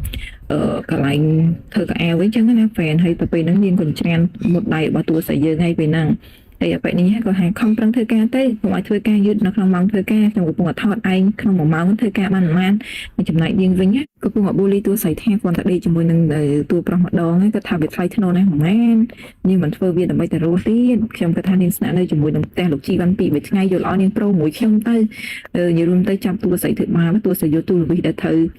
មូលការងាររបស់គាត់ហ្នឹងណាយកមកគម្រាមថាកុំឲ្យធ្វើអញ្ចឹងមិនអញ្ចឹងគាត់នឹងចាក់អញ្ចឹងណាហើយយើងក៏ប៊ូលីហាប៉ិនថាអើយតើទូរវិសប៉ុណ្ណឹងសោះចង់ធ្វើអីគេអញ្ចឹងណាដល់ពេលអញ្ចឹងចាប់ដៃតួស្រីយើងឲ្យប្រុងធ្វើបានតួស្រីយើងទៅតាមហ្វូងហ្មងតួស្រីយើងផ្ទះម្ដាយខាញ់ហើយបែបនេះក៏និយាយថាមិនដឹងជាមានផ្ទៃពោះជាមួយនឹងគេផងហើយក៏ធ្វើពុតជាថ្លៃធ្នូទៅបើយើងខ្ញុំមិនដឹងជាស្រីពេជ្រក៏ដោយនិយាយនេះគេនិយាយក៏ខ្ញុំនៅតែទុកព្រមចារីឲ្យបានថិតថេរហើយចង់នាងហើយដើម្បីបានជាធ្វើអញ្ចឹងហើយបើសិនជាធ្វើវាម្ដងទៀតណាខ្ញុំនឹងខលទៅប៉ូលីសតួស្រីយើងគំរាមហើយយើងហ៊ានថាញ៉ាំថៃតែបីក៏ធ្វើពតថៃតបទុកនាងដល់ណាទៀតមិនឆាប់ចាត់ការទៅបែបនេះចាត់ការតួស្រីយើងអញ្ចឹងណាហើយតួប្រុសយើងពេលហ្នឹងកំពុងតែដើរចូលហើយប្រធានរោងចក្រហ្នឹងកំពុងរៀបរាប់ហើយតែគាត់បានមកសុំគាត់ដើម្បីចូលធ្វើការវគ្គចុងក្រោយដើម្បីបើកលុយណាដោយសារអ្នកគ្រប់គ្រងរោងចក្រក៏ធ្លាប់ត្រូវបានតួប្រុសយើងកាត់ប្រាក់ខែម្ដងគាត់ភ័យគាត់ដល់ពេលអញ្ចឹងឆាប់ស្រូតមកហើយម្ល៉េះនេះក៏បាត់តួស្រីបានដួលហើយបែបនេះប្រុងទៅចាំរំលោភតួស្រីយើងហើយហ្វេនពេលហ្នឹងតួប្រុសយើងថាក់មកជើងផាំងដល់ពេលហ្នឹងបែបហ្នឹងនៅតែមិនដឹងខ្លួនទៀតក៏ស្រែកអ្នកណាហ៊ានធាក់ខ្ញុំគេស្រែកឡើងសង្ហាបែបហើយពេលហ្នឹងអត់ដឹងថាតួប្រុសយើងទេដល់ពេលដាក់ភ្នែកទៅឃើញតួប្រុសយើងអន់ចង់បដ ாய் ហ្វេនមកដូចស្វាហើយគេធ្វើជានិយាយថាអ្នកទាំងពីរនៅតែតាក់ទងគ្នាហើយយើងគេឆ្ងល់គេណាពេលហ្នឹងណាគ្រប់គ្រងរោងចក្រផ្ទះគាត់មកកំភ្លៀងហើយគាត់និយាយថាសូម្បីតែប្រពន្ធរបស់លោកជីក៏ឯងហ៊ានប៉ះដែរឯងចង់ស្លាប់មិនមែននិយាយមកតែពេលអញ្ចឹងទៅលេខាថាចាប់ពួកគេខ្ញុំចាំដល់ដោះស្រាយវាដោយខ្លួនឯងអញ្ចឹងណាហើយទូប្រុសយើងអង្គុយចាំមើលហើយប្រាប់ឲ្យតួស្រីរបស់យើងហ្នឹងណាធ្វើអ្វីក៏ធ្វើទៅតាមតែគាត់ចង់បានណាការដែលគាត់ធ្លាប់សម្លុតតួស្រីយើងតាំងពីយូរមកហើយបង្ខំឲ្យតួស្រីយើងទិញបាយពេលព្រឹកឲ្យហើយច្រើនតួស្រីយើងចោះតាមកម្មជាដាគម្រាមអីក៏ចឹងណា ហើយពេលហ្នឹងក៏ប្រាប់ឲ្យតួស្រីរបស់យើងធ្វើវិញទៅហើយពេលហ្នឹងតួស្រីយើងប្រងផ្ទះភ្លីថ្ងៃកំតែក៏អត់ហ៊ានតួប្រុសចាប់ដៃដាក់ផាំងហើយតួស្រីយើងថាតួប្រុសយើងប្រាប់ថាឲ្យធ្វើអីក៏ធ្វើទៀតទៅគាត់នៅការពារតួស្រីយើងចឹងណាតាមតែចំណូលចិត្តរបស់តួស្រីយើងបើពេញចិត្តធ្វើអស់ពីកំណត់ចិត្តគាត់ចាប់ជើងហាច់ពេលហ្នឹងណាតួប្រុសយើងឲ្យទៅបំបាក់ក្មេងទាំងក្រាស់របស់ពួកគេចោលណាកុំឲ្យពួកគេបានអីស៊ីបាយទៀតអញ្ចឹងទៅហើយពេលហ្នឹងក៏ចាប់តួស្រីរបស់យើងហ្នឹងណាឲ្យចេញទៅហើយប្រាប់ប៊ីខាសិនឲ្យចាត់ការបន្តអញ្ចឹងពេលហ្នឹងគាត់ក៏សួរតួស្រីយើងថាហេតុអីក៏មកទីនេះដើម្បីធ្វើការវិញយើងមិនខ្លាចទេមែនអត់តួស្រីយើងថាខ្លាចប៉ុន្តែខ្ញុំចង់បានប្រាក់ខែដល់ពេលអញ្ចឹងទៅតួប្រុសយើងក៏និយាយថាចុះលុយដែលគាត់ឲ្យពីមុនហ្នឹងចាយអត់គ្រប់ទេមែនអត់តួស្រីយើងថានេះគឺជាលុយរបស់លោកចុះបើថ្ងៃណាមួយខ្ញុំត្រូវបដិញ្ញចេញទៅខ្ញុំអាចរស់នៅដោយរបៀបម៉េចបើគ្មានសមត្ថភាពក្នុងការរស់នៅដោយខ្លួនឯងចឹងហើយការរកលុយដោយខ្លួនឯងគឺជាទំនុកចិត្តរបស់ខ្ញុំទោះប្រុសយើងនិយាយថាខ្ញុំអនុញ្ញាតឲ្យខ្ញុំមិនអនុញ្ញាតឲ្យរឿងហ្នឹងវាកើតឡើងទេប៉ះត្រឡប់ទៅវិញទៅដល់ពេលអញ្ចឹងទៅក៏កាន់ដៃតួស្រីយើងត្រឡប់ទៅវិញណាក៏តែមិនកាន់ទេហ្វេនគាត់ត្រឡប់ទៅឯងឯតួស្រីយើងទេអ្នកទៅកាន់ដៃគេហើយស្អីយើងក៏ម្ដងទី8គ្រូពេទ្យគាត់ប្រាប់ថាមិនមែនជារឿងធំដុំអីទេគាត់តែមានរបួសបន្តិចបន្តួចគាត់តែលាបថ្នាំហ្នឹងមួយថ្ងៃ2ដងក្នុងមួយថ្ងៃទៅបានហើយដល់ពេលអញ្ចឹងគាត់ប្រឹងលាបឲ្យណាគាត់នឹកឃើញថាឲ្យតួប្រុសលាបឲ្យប៉ុន្តែគាត់អត់ដឹងនិយាយធ្វើម៉េចគាត់ក៏និយាយថាគាត់មានការរវល់ចឹងណាគាត់មើលមកតួប្រុសហើយគាត់ប្រឹងលាបទៀតហើយបន្តមកទៀតគាត់ក៏ទុកចោលហើយបែរហើយគាត់និយាយថាអូយខ្ញុំទៅតែនឹកឃើញខ្ញុំហ្នឹងមានការរវល់ទៅភ្លាមខ្ញុំទៅយឺតហើយនេះឲ្យតួប្រុសយើងណាហើយគាត់និយាយថាអរគុណដែលបានជួយខ្ញុំដល់ពេលចឹងទៅគាត់ក៏ចេញទៅក្រៅបានហើយតួស្រីយើងថាខ្ញុំរំខានទេមកឲ្យខ្ញុំលាបខ្លួនឯងតួប្រុសយើងហ្នឹងណាក៏អង្គុយចោះហើយនិយាយថាបាច់ទេរឿងប៉ុណ្ណឹងហើយគាត់ក៏លាបឲ្យតួស្រីយើងចឹងណាហើយពេលហ្នឹងណា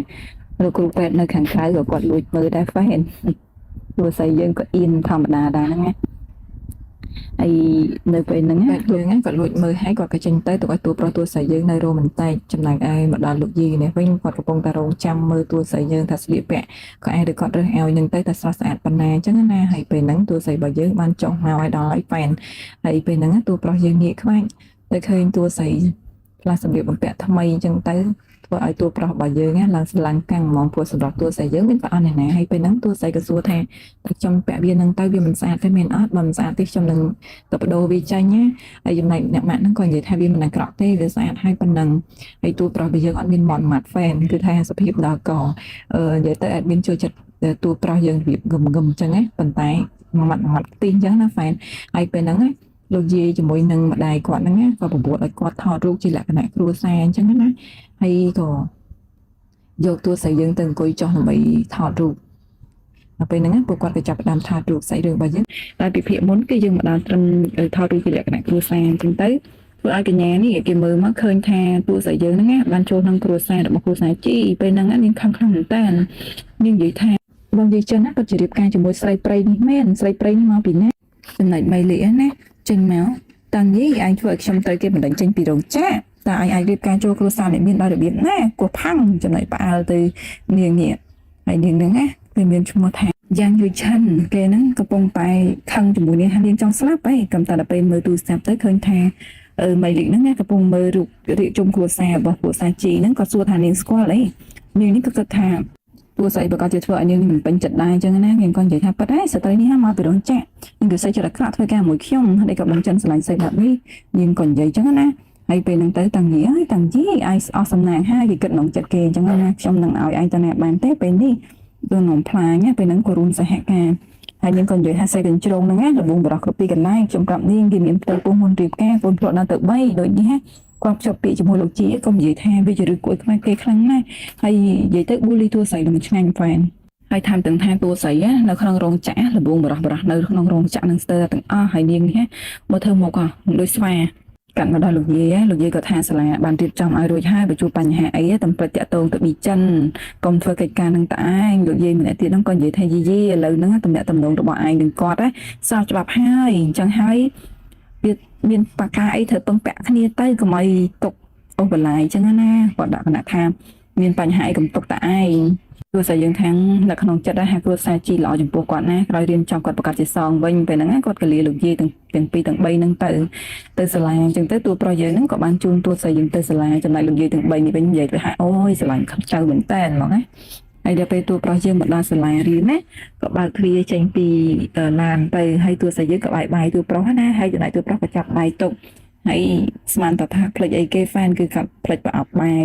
ចឹងទូប្រុសយើងក៏យកប្រអប់បាយឲ្យទូស្រីទាំងរ៉ូម៉ាន់ទិកបងហ្វានពេលហ្នឹងទូស្រីគាត់រំភើបខ្លាំងណាស់ដែលបានទូប្រុសឲ្យចឹងណាគាត់ក៏អរគុណហើយគាត់ក៏ចាក់ចេញទៅហ្វានពេលហ្នឹងទូស្រីយើងបានដើរចូលទៅក្នុងសាលាហើយគាត់សានឆ្ងល់ថាមិនទៅពេលដែលគាត់ដើរចូលក្នុងសាលាហ្នឹងទៅវាចេះតែមានគេមើលមកគាត់ផ្លាច់បែបហ្នឹងណាប៉ុន្តែគាត់ក៏មិនទាន់ចាប់អារម្មណ៍អីដែរហ្វានគាត់គ្រាន់តែនិយាយថាអូយនេះគឺជាសាកលវិទ្យាល័យ Hooking ដែលកំពុងតែល្បីមែនអត់ហើយស្នេហ៍ពីរនាក់នេះកំពុងរៀបចំផែនការហើយគេបាននិយាយថាមធ្យោបាយដែលគេបានធ្វើគេបង្ហោះឲ្យពេញសាលាគេដឹងឮគ្រប់គ្នាអញ្ចឹងណាឲ្យនាងខ្លាយទៅជាហង្សដែលវាហោះទៅលើមេឃឈើអញ្ចឹងទៅ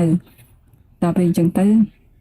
ពួកគេទាំងពីរបានត្រៀមផែនការរួចរាល់អស់ហើយក៏បបួលគ្នាឲ្យចេញទៅធ្វើបាបតួស្រីយើងណាហើយពេលហ្នឹងតួស្រីយើងក៏បានចាប់អារម្មណ៍ខ្លាំងដល់ពេលដែលគេចាប់ផ្ដើមមើលមកគាត់សាជាថ្មីនៅក្នុងថ្នាក់រៀននឹងតែម្ដងហ្វែនពីដើមផ្លូវមកក៏ចាប់អារម្មណ៍ដែរហើយពីអ្នកហ្នឹងក៏ចេញមកតែម្ដងតាំងយីឯងហាក់ដូចក៏មកទីនេះហើយតួស្រីយើងក៏ឆ្ងល់ដែរថាឯងហាក់ដូចក៏មកទីនេះដែរអញ្ចឹងទៅយើងនេះទៅផ្ទះដៃអូយគេហៅឲ្យគ្រប់គ្នាមើលមកតួស្រីយើងណាថាតួស្រីយើងមកទីនេះបានដោយសារតែតោងមនុស្សប្រុសអញ្ចឹងណាហើយពួកគេក្នុងសាលាហ្នឹងក៏ប៊ូលីតួស្រីថាវាគួរឲ្យខ្ពើមណាដែលអនុញ្ញាតឲ្យគេចូលរៀនជាមួយខ្លួនអញ្ចឹងណាហើយនាំគ្នាចចាករបៀបថាអត់ពេញចិត្តតួស្រីទេដោយសារគេប៊ូលីពេញហ្នឹងហើយតួស្រីយើងក៏និយាយថាវាមិនដូចជាអ្នកគិតទេចេះតែនិយាយណាហើយចំណែកឯមីលីនេះអូយប៊ូលីសាហាវហ្មងថាតួស្រីយើងធ្លាប់ធ្វើការក្នុងរោងចក្រដូច្នេះហើយ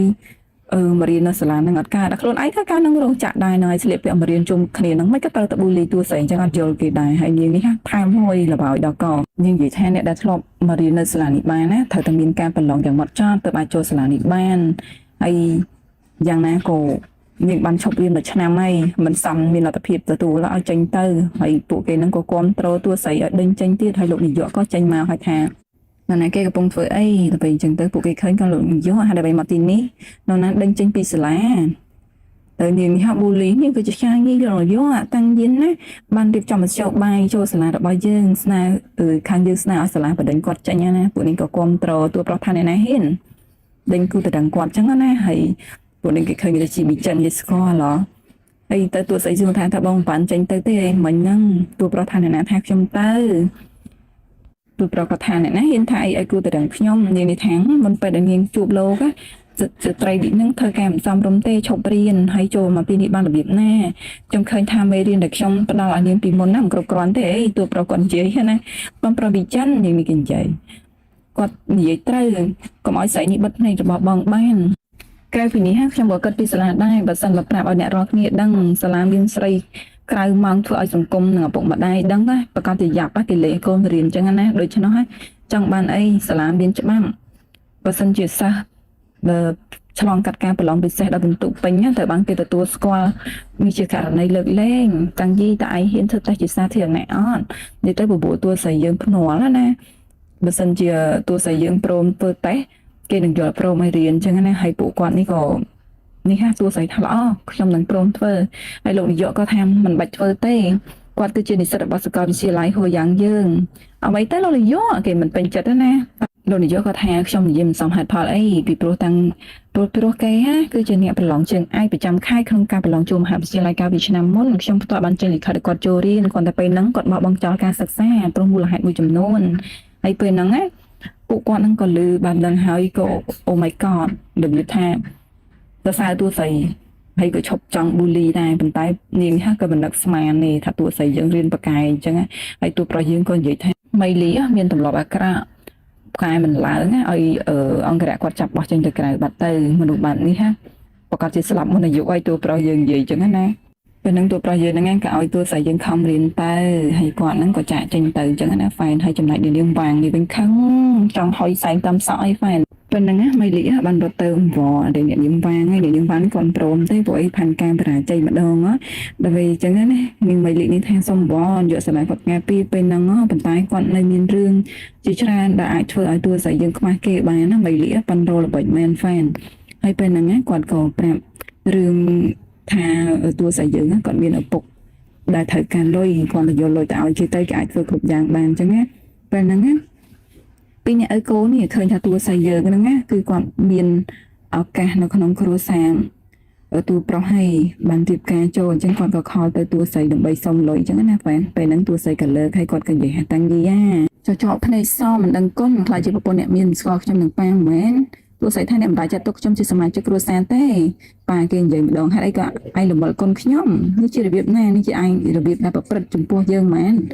ប៉ុណ្ណឹងតួស្រីថាអ្នកកំពុងតែសបិនហើយគាត់ប្រាប់កូនគាត់ថាម៉ាក់នឹងទៅរៀនយកចំណេះឥឡូវនេះហើយ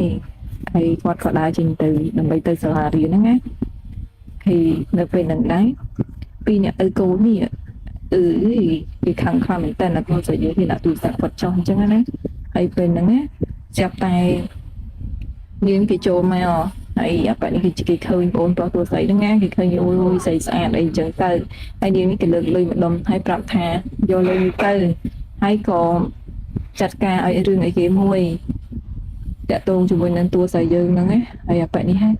มันគិតខ្វល់អីទាំងអស់តាក់ទងអាណាក៏ដោយឲ្យតែបានលុយហើយពេលហ្នឹងណាមិត្តភក្តិរបស់តួស្រីនៅក្នុងសាលាក៏និយាយមានឪពុករត់ជាមួយនឹងបរិះចំណាស់មកនៅតាមអ្នកឯងរត់ចោលឪពុកហើយតើឯងនឹងវាឈួតយ៉ាងម៉េចទៅតាំងពីឯងជាកូនស្រីយ៉ាងម៉េចដល់ពេលអញ្ចឹងទៅប៉ែគេនៅមុខហ្នឹងណាស្រែកយំមកយោយាយតាំងពីឯងពិតជាក្មេងមិនល្អខ្ញុំខំធ្វើការធន់ដើម្បីចិញ្ចឹមឯងមិននឹកស្មានថាឯងទៅដេកជាមួយនឹងបរិះចំណាស់ដើម្បីលុយដល់ពេលអញ្ចឹងទៅអាប្អូននេះក៏ចេញមកនិយាយយោយាយថែមទៀតហើយគេស្រែកលូតំហើយនាងក៏ច្រានតួស្រីយើងចូលទៅមុខនេះជាកូនរបស់គាត់ហ្នឹងហើយតាំងពីប៉ានេះណាធ្វើជានិយាយថាឯងទៅផ្ទះវិញជាមួយនឹងប៉ានៅថ្ងៃនេះបាទប្អូនគេថាបងស្រីបងត្រឡប់ទៅផ្ទះវិញទៅប៉ាមិនបន្ទោបងទេប៉ាគាត់ធ្លាក់ខ្លួនឈឺព្រោះតែនឹកបងថាបងធ្លាប់ដេកជាមួយនឹងមនុស្សចាស់មិនទេទោះស្រីយើងហ្នឹងក៏និយាយថាប៉ាកំពុងតែនិយាយពីអីតាំងសាយូឯងជាប្អូនខ្ញុំហើយដើម្បីបានជាមង្គលខ្ញុំជាសាធារណៈអ្នកហ្នឹងគេនឹងស្ដាប់ខ្ញុំសូមរកឯងត្រឡប់ទៅវិញទៅប៉ាគេហ្នឹងនិយាយឯងឈប់ជួយជាស្រីកំណត់របស់មនុស្សប្រុសទៅខ្ញុំមិនបានធ្វើវាទេតែបើជាតួស្រីយើងខំប្រកាយយ៉ាងណាក៏ពុកហ្នឹងនៅតែលក្ខណៈថា bully តួស្រីគឺបង្ខាញ់ខូចតួស្រីយើងឲ្យមករួមថ្នាក់ស្ដាប់ណាដល់ពេលអញ្ចឹងទៅតួស្រីយើងគាត់ក៏និយាយថាគាត់តែងតែនិយាយថាគាត់ជាអ្នកឲ្យប្រាក់និយាយខ្លួនឯងថាខ្លួនឯងបរិសុទ្ធសុចរិតប៉ុន្តែយុត្តិធម៌នៅក្នុងដៃគាត់តើវាជាអ្វីដែលអ្នកទាំងអស់គ្នាគិតថាយុត្តិធម៌មែនអត់ដល់ពេលឃើញតួស្រីនិយាយបានហ្នឹងពីអ្នកហ្នឹងហើយគេគិតគ្នាថាធ្វើមិនទៅបើគេនិយាយអញ្ចឹងគុំតែធ្វើមិនទេគេខ្សឹបគ្នាតែនាងនេះគេក៏លូកមាត់ថាស្ដាប់ទៅវាល្អណាស់ខ្ញុំទៅអាប្អូននេះខ្ញុំបានធ្លាប់ឃើញឯងដេកជាមួយគេដល់តបភ្នែកមិនដឹងជាពាក្យសម្ដីបញ្ចេញពីមាត់របស់បងស្រីឬក៏បរិះចំណាស់នេះវាច្រើនដល់មិនដឹងទេហើយចង់ធ្វើបាបនេះចង់បំបាយគាត់ឲ្យសុកចិត្តធ្វើឲ្យគ្រួសារគាត់បែកបាក់មិនមែនមានរឿងបែបនេះច្រើនណាស់ឥឡូវព្រោះតែលុយឲ្យទៅពេលអាប្អូននេះណាពិតមែនហើយក៏ជាមនុស្សមិនល្អទេក៏ដេកជាមួយមនុស្សចាស់ហើយប៉ារបស់គេហ្នឹងឆាប់យកវាទៅវិញទៅតួប្រុសថាណាហ៊ានពេលឃើញតួប្រុសហ្នឹងនាំគ្នាភ័យភាំងធ្វើមុខភ័យក៏តែតានេះអត់ស្លាប់អីគេទេហ្វេនសួររំណៅអដេញខាន់ស្លាណាហើយតួប្រុសថាផ្សព្វផ្សាយពាក្យចចាមបារាមកកាច់បង្ខូចប្រពន្ធខ្ញុំហើយចង់សុំថ្លៃបដាការទៀតនឹងឬជាសិលធម៌មែនអត់ទាំងអស់គ្នាថយក្រោយ3ម៉ែត្រទៅតួប្រុសយើងឲ្យថយក្រោយពេលឪកូននឹងស្មានតែថយក្រោយគេយកបណ្ណាខ្ញុំមកចំនួន3ម៉ែត្រយកមកដាក់ពីមុខគេអូយក៏ញញញគិតទៅស្អីគេយកអីមកដាក់ជាអំណោយស្អីគេ3ម៉ែត្រនោះវាខំអាសាតួប្រុសយើងមានចិត្តសប្បុរសពេលហ្នឹងក៏សុំណោយឲ្យទូស្រីជួនថាបើម្ដាយខ្ញុំនៅទីនេះតើប៉ាធ្វើដាក់ម្ដាយខ្ញុំអញ្ចឹងអត់តែម្ដាយឯងនៅទីនេះក៏ខ្ញុំធ្វើអញ្ចឹងដែរតួប្រុសហៅគេយកមកដល់គ្រប់ក្បាលវាយយកមកដល់ហើយចំបើគេឯងហ៊ានវាយខ្ញុំគឺជាប្អូនថ្លៃរបស់ជីវីចិនទោះស្អីយើងនិយាយថាចាប់ពីថ្ងៃហ្នឹងទៅគាត់នឹងហៅប៉ាគឺជាលើកចុងក្រោយហើយចាប់ពីថ្ងៃហ្នឹងទៅគាត់នឹងដាច់តំណែងតំណងពុកកូនហើយប៉ាហ្នឹងនៅតែបកកាយទៀតឈាមនៅក្នុងខ្លួនខ្ញុំហូរនៅក្នុងរាងកាយរបស់ឯងខ្ញុំឲ្យឯងទៅណាទេទោះឲ្យឯងស្លាប់ក៏ដោយទោះស្អីយើងទៅអោបទូប្រុសនាងយីទៅអីហេតុអីក៏ឯងទៅអោបបងវិចិនរបស់ខ្ញុំហើយក្នុងពេលហ្នឹងដែរលោកគ្រូក៏បានមកដល់ហើយគាត់និយាយបិទមាត់ឲ្យទាំងអស់គ្នាហ្នឹងចេញទៅខាងក្រៅទៅទូប្រុសយើងថាឲ្យរកកន្លែងមួយឲ្យគាត់ នៅពេលហ្នឹងសិស្សទាំងអស់គ្នាបានចេញទៅខាងក្រៅហើយពេលហ្នឹងពីអ្នកនេះក៏រៀបរាប់ថាខ្ញុំគឺជាឪពុករបស់តាំងតួស្រីហើយប្អូនប្រុសរបស់តួស្រីគេរៀបរាប់អញ្ចឹងណាយើងជាគ្រួសារតែមួយតួស្រីថាគ្រួសារតែមួយហ្នឹងហើយពួកគេហ្នឹងណាគាត់និយាយថាឯងកុំនិយាយអត់ប្រយោជន៍កុំឲ្យខ្ញុំឲ្យមានសុបាយចិត្តណាហើយគាត់សុំតែកាដូទេធ្វើដៃយកកាដូរហូតបែបនេះអីអង្គរៈរបស់តួប្រុសយើងឲ្យកាដូលោកម្ចាស់ដៃហ្វេនហើយដល់ពេលហ្នឹងណាតួស្រីយើងក៏អង្គុយយំខ្សឹកខ្សួលតួប្រុសថាដល់មិនស្រួលត្រង់នេះតួស្រីថាអត់អីទេខ្ញុំគ្រាន់តែមានការសោកស្ដាយបន្តិចហើយតួប្រុសថាយើងមិនអីទេសម្រាប់ឲ្យល្អទៅពេលហ្នឹងតួស្រីយើងក៏បានប្តីខ្លួនទៅលើស្វារបស់តួប្រុសយើងហើយគាត់ក៏ខំទឹកមិនប្តីដើម្បីសម្រេចណាហើយតួប្រុសរបស់យើងហ្នឹងពេលហ្នឹងគឺចេះរ៉ូម៉ាន់ទិកខ្លះហើយហ្វេនហើយគាត់ក៏បានយកតួស្រីយើងហ្នឹងទៅគេងនៅលើគ្រែក្នុងបន្ទប់របស់គាត់ពេលហ្នឹងតួស្រីរបស់យើងគឺគាត់មើលណាហ្វេនហើយក៏ភ្ញាក់ឡើងអញ្ចឹង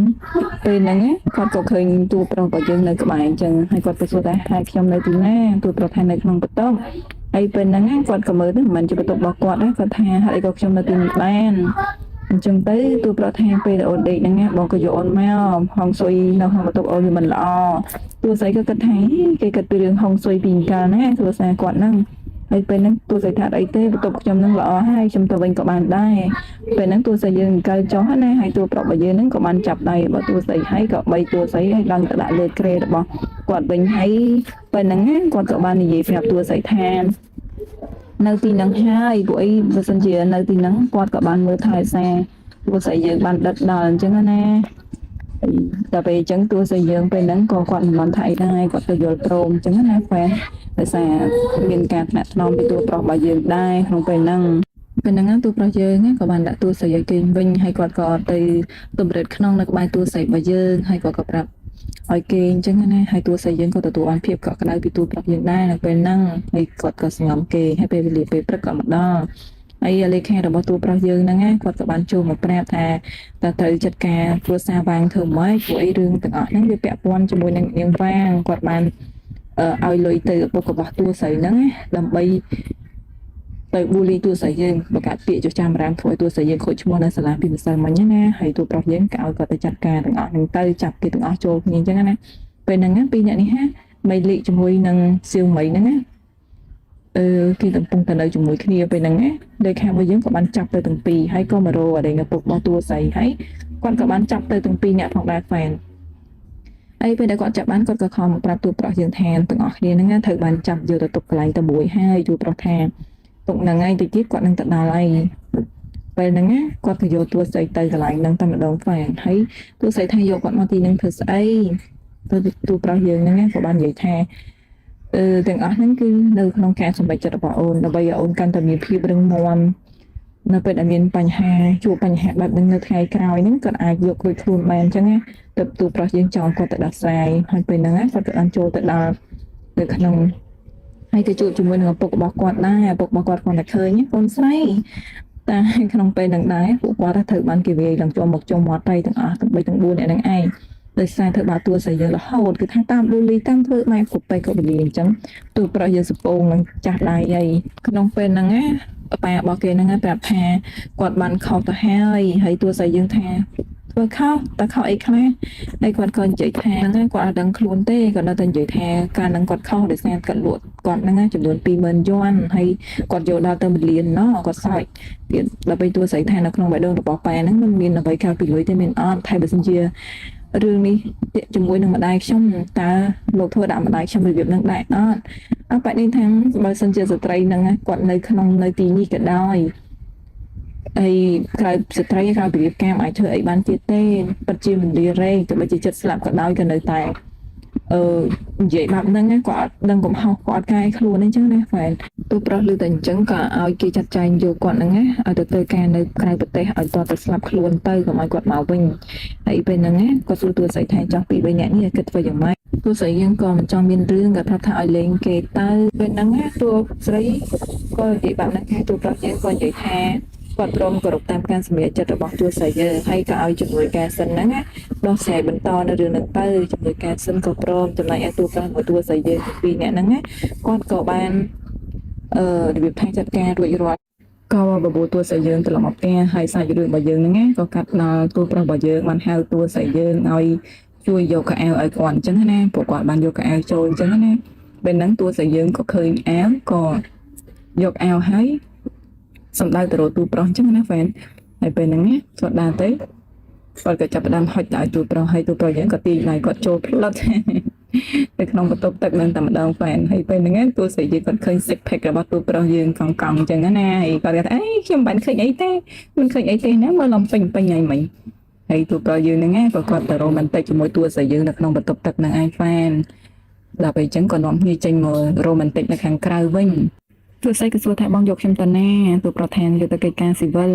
ហើយដល់ពេលគេយកខ្ញុំមកទីនេះមានអ្វីទៀតកាលពីមកចោះតាស៊ីវិលកាលពីមុនដោយសារអូនមិនទាន់ពេញវ័យបងផ្ដល់អត្តសញ្ញាណត្រឹមជាគូតដឹងឥឡូវបងសុំទោសដែលឲ្យអូននិងកូនមានការភ័យខ្លាចហើយគាត់ក៏លុតជង្គង់ដើម្បីសុំតួស្រីរៀបការគាត់ថាជំរឿនដ៏ល្អទៅរៀបការមួយនឹងបងទៅ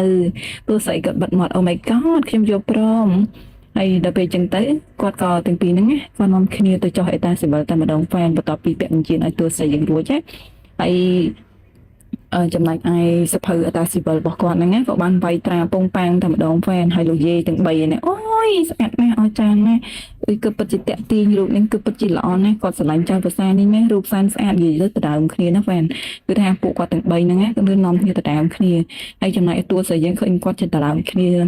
មើលអញ្ចឹងគាត់ក៏ឈឺពោះហើយចំណែកតួប្រុសរបស់យើងឃើញតួស្រីយើងឈឺពោះអញ្ចឹងក៏ឆាប់ផ្ដាំបីលោកយាយថាឆាប់យកទៅពេទ្យទៅហើយតួស្រីរបស់យើងហ្នឹងក៏បានកាត់កូនបានសម្រេចហ្វេនហើយចំណែកកូនក៏បាននៅក្បែរគាត់ដែរគឺត្រូវលោកយាយទាំង3ហ្នឹងដដើមគ្នាម្នាក់មួយទៅបាត់ហើយហ្វេនពេលហ្នឹងតួប្រុសគាត់ទៅចុកអាហារឲ្យតួស្រីចំណែកតួស្រីយើងគាត់និយាយថាម៉ាក់គាត់មានជំនាញខាងចិញ្ចឹមក្មេងពួកគាត់ពិតជាបកាយមែនតែនឥឡូវហ្នឹងពួកយើងទាំង5ចំនួននៅក្រោមដំបូលតែមួយហើយរីណា